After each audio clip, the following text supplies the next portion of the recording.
తెల్లవారే వెలుగు రేఖలా పచ్చ పచ్చ పచ్చి మట్టి బొమ్మలా అల్లి బిల్లి వెన్న పాల నురగలా అచ్చ తెలుగు ఇంటి పూల కొమ్మలా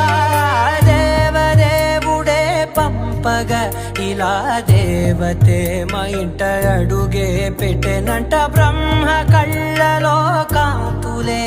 మా అమ్మలా మా కోసం మళ్ళీ లాలి పాడేనంట.